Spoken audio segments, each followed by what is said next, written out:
తిరుమల వెంకటేశ్వరుడి ఆలయం నిత్య కళ్యాణం, పచ్చతోరణం, ఆర్జిత సేవలు, బ్రహ్మోత్సవాలు, మాసోత్సవాలు ఇలా ఎన్నో. స్వామివారి వైభవం చూడాలంటే రెండు కళ్ళు సరిపోవు. ఇప్పుడు ధనుర్మాస ఉత్సవాలకు సిద్ధమవుతోంది తిరుమల తిరుపతి దేవస్థానం. స్వామివారి సేవల్లో మార్పులు కూడా చేసింది. సుప్రభాత సేవ స్థానంలో తిరుప్పావై నిర్వహించబడుతోంది. అలా ఎందుకు? తిరుప్పావై విశిష్టత ఏంటి? తిరుమల శ్రీ వెంకటేశ్వర స్వామి మాసోత్సవాల్లో అత్యంత ముఖ్యమైనది ధనుర్మాసం. మార్గశిర మాసంలో ధనురాశిలోకి సూర్యుడు ప్రవేశించి మకర రాశిలో కొనసాగే కాలాన్ని ధనుర్మాసం అంటారు. ధనుర్మాసం విష్ణువికి చాలా ప్రీతికరమైంది. అందుకే ఈ మాసంలో తిరుమల వెంకటేశ్వరుడికి ప్రత్యేక పూజలు నిర్వహిస్తారు. ఆర్జిత సేవల్లో కూడా మార్పులు చేస్తారు. ముఖ్యంగా తెల్లవారుజామున నిర్వహించే సుప్రభాత సేవకు బదులు తిరుప్పావై గానం చేస్తారు. అలా ఎందుకంటే సాక్షాత్తు భూదేవి అవతారమైన ఆండాళ్ రచించిన దివ్య ప్రబంధమే తిరుప్పావై. ద్రవిడ భాషలో తిరు అనగా పవిత్రం, పావై అనగా వ్రతమని అర్థం. వేదాలు, ఉపనిషత్తుల సారమే తిరుప్పావై అని పురాణాలు చెబుతున్నాయి. 12 మంది ఆళ్వార్లలో శ్రీ ఆండాళ్ ఒకరు.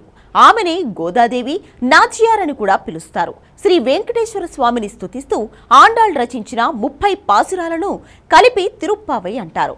ఆళ్వార్ దివ్య ప్రబంధంలో తిరుప్పావై ఒక భాగం. తమిళ సాహిత్యంలో దీనికి విశేష ప్రాచుర్యం ఉంది. శ్రీవారి ఆలయంలో నెల రోజుల పాటు జరిగే తిరుప్పావై పారాయణంలో రోజుకు 1 వంతున అర్చకులు నివేదిస్తారు.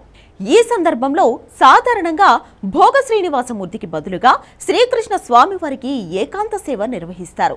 ఈ తిరుప్పావై పఠనం పూర్తిగా ఏకాంతంగా జరుగుతుంది. ధనుర్మాసంలో శ్రీవారికి విశేష కైంకర్యాలు కూడా నిర్వహిస్తారు. బిల్వపత్రాలతో సహస్రనామార్చన చేస్తారు. శ్రీవిల్లి పుత్తూరు చిలుకలను రోజు స్వామివారికి అలంకరిస్తారు.